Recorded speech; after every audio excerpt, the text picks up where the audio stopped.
Hello everyone, hope you all are doing good. Till now you are very well acquainted with our group and we really appreciate your support that we are getting through direct messages, some calls, etc. Today we are going to start with a series. RLA group में आज हम एक series का शुभारंभ करने जा रहे हैं. This is analyse and realise the truth. So warm welcome to the series analyse and realise the truth. सच्चाई का विश्लेषण करके उसे स्वयं समझें. We will publish different parts through this series.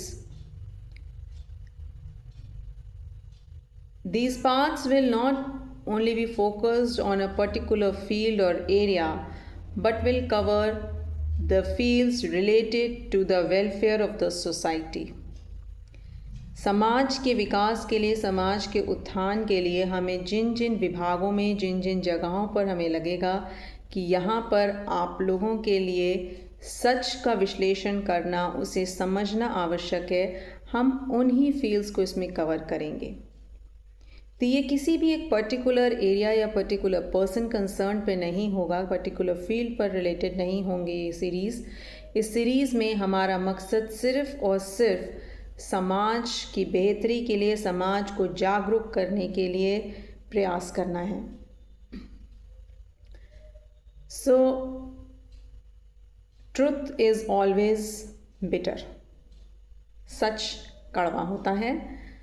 हम सब इस बात को भली भांति जानते हैं, भली भांति इस बात से परिचित हैं. हमारे बड़े बुजुर्गों ने हमेशा हमें यही बताया है कि सच कड़वा होता है, झूठ बहुत मीठा होता है, परंतु सच की आयु बहुत लंबी होती है.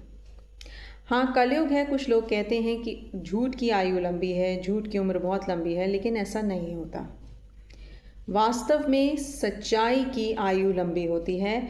यदि सच्चाई की आयु लंबी ना होती तो सत्यवादी राजा हरिश्चंद्र, भगवान श्री राम, आज हम सब इनको क्यों याद करते, क्यों पूछते, क्यों जानते, क्यों चाहते कि हमारी पीढ़ियाँ इनको जाने, हमारी आने वाली पीढ़ियाँ इन्हें जाने. क्योंकि हम ये बात जानते हैं और मानते हैं, और अब से नहीं, युगों से जानते और मानते आए हैं कि सत्य की आयु लंबी होती है. सत्य ही विजयी होता है, सत्य ही अनंत होता है. So to start with the series analyse and realise the truth, we are going to publish part 1 today. The aim of this series is not to defame anybody. इस सीरीज़ का हमारा मकसद किसी की ख्याति को नुकसान पहुंचाना हरगिज़ नहीं है. किसी व्यक्ति विशेष, किसी ऑर्गेनाइजेशन, किसी भी ग्रुप, किसी भी समुदाय की ख्याति को हम बिल्कुल भी हानि पहुंचाने का इस सीरीज़ के थ्रू एम नहीं रखते हैं, मकसद नहीं रखते हैं. इस सीरीज़ में हम सिर्फ़ और सिर्फ आपके सामने कुछ पहलू पेश करेंगे, कुछ क्लिप्स, कुछ पिक्स के माध्यम से, और उसमें आप स्वयं विश्लेषण करेंगे और समझेंगे कि सत्य क्या है. नमस्कार, जय हिंद, जय भारत.